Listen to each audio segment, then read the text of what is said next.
আসসালামু আলাইকুম দর্শক মন্ডলী, কেমন আছেন আপনারা? আশা করি ভালো আছেন। আপনারা দেখছেন আপনাদের প্রিয় চিকিৎসা বিষয়ক চ্যানেল আলমনি বিশ্ববিদ্যালয়।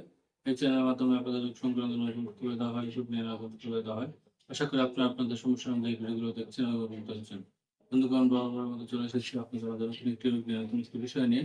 তো আজকে আমি যে বিষয়টি নিয়ে আলোচনা করব, এই বিষয়টি হচ্ছে ঘামের ফলে কাপড়ে হলুদ দাগ লাগা।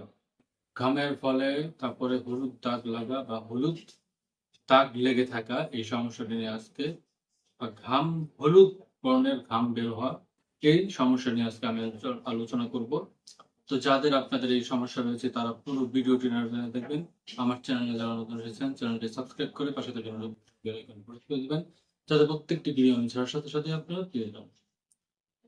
তো বন্ধুকে আমরা প্রথমেই জেনে নিব ঘামের সাথে বা ঘাম হলুদ বর্ণের কেন বের হয়, কাপড়ে কেন হলুদ বর্ণের দাগ লেগে যায়, এই সমস্যাগুলি কেন হয়, কি কি কারণে হয়, কি কি লক্ষণ থাকবে সে সম্পর্কে।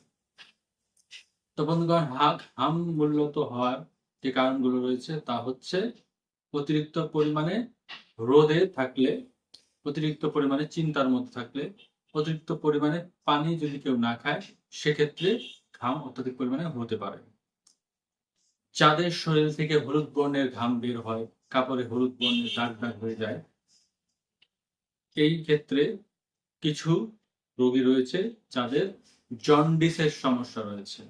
যাদের জন্ডিসের সমস্যা রয়েছে তাদের শরীর থেকে হলদে ঘাম বের হওয়ার সম্ভাবনা অত্যন্ত প্রবল।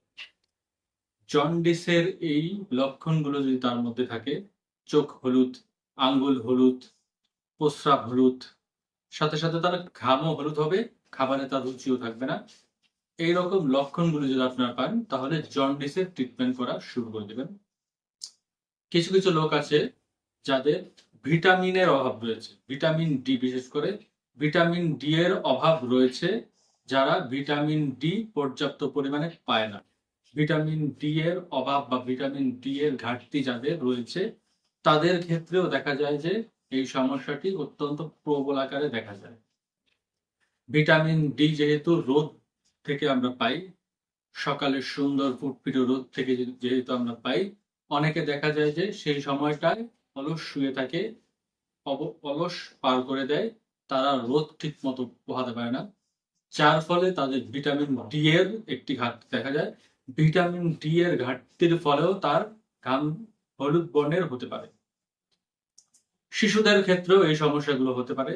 তাছাড়া যারা পর্যাপ্ত পরিমাণে পানি খায় না তাদেরও অতিরিক্ত পরিমাণে ঘাম হতে পারে।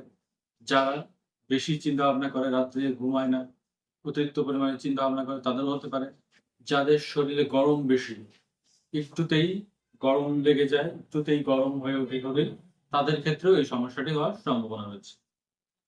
তো এই সমস্যাটি হলে ঘাবড়ে না গিয়ে এটির কারণ বের করতে হবে এবং সেই কারণ অনুযায়ী, লক্ষণ অনুযায়ী যদি আমাদের হোমিও ট্রিটমেন্ট নেওয়া যায় তাহলে ইনশাআল্লাহ এই সমস্যা থেকে পুরোপুরি নিস্তার পাওয়া সম্ভব। তো আপনারা চাইলে আমাদের থেকে ওষুধ নিতে পারেন। লক্ষণ অনুযায়ী ওষুধগুলো আপনারা যদি সেবন করেন তাহলে ইনশাআল্লাহ আপনাদের এই সমস্যা থেকে আপনারা পুরোপুরি নিস্তার পাওয়া সম্ভব। কাজে আপনারা যদি চান হোমিও ওষুধ সেবন করার মাধ্যমে আপনারা চাইলে পুরোপুরি নিস্তার হতে পারেন, পুরোপুরি এই সমস্যা থেকে আপনারা মুক্তি পেতে পারেন। নিচে আমার নাম্বার দেওয়া থাকবে, এখানে চাইলে আপনারা যোগাযোগ করে আমাদের থেকে ওষুধগুলো সংগ্রহ করতে পারেন। পার্সেলের মাধ্যমে সারা বাংলাদেশে আমরা ওষুধ সরবরাহ করে থাকি। বাংলাদেশের যে কোনো জায়গা থেকে আপনারা ওষুধগুলো সংগ্রহ করতে পারেন। বিদেশেও আমরা ওষুধ দিয়ে থাকি, চাইলে বিদেশেও আপনারা ওষুধগুলো নিতে পারেন। তো বন্ধুগণ, আজকে আমি যে বিষয়টি নিয়ে আলোচনা করলাম, শরীর থেকে হলুদ বর্ণের ঘাম বের হওয়া বা শরীরে হলুদ দাগ লেগে যাওয়া, এই সমস্যাটি যদি আপনাদের হয়ে থাকে তাহলে আপনারা পুরো ভিডিওটি দেখার মাধ্যমে উপকৃত হবেন এবং এই সমস্যা থেকে আপনারা পুরোপুরি বেঁচে থাকতে পারবেন ইনশাআল্লাহ। তো বন্ধুগণ, আমাদের চ্যানেল রয়েছে, সেটি সাবস্ক্রাইব করে দিবেন, কমেন্ট করবেন, লাইক করবেন, শেয়ার করবেন বেশি বেশি, এবং আমাদেরকে কমেন্টে জানাবেন ভিডিও দেখতে চান আপনাদের কি কি সমস্যা রয়েছে, সে অনুযায়ী পরবর্তীতে আমরা ভিডিও বানানোর চেষ্টা করব ইনশাআল্লাহ। এবং আমাদেরকে আপনারা ফেসবুক পেজও রয়েছে, সেটিও ফলো দিয়ে রাখবেন যাতে ফেসবুক পেজও আরো বড় হয়। তো বন্ধুগণ, আজকে এ পর্যন্ত রাখছি, ভালো থাকবেন আপনারা, আমাদের জন্য দোয়া করবেন। আসসালামু আলাইকুম রহমতুল্লাহ।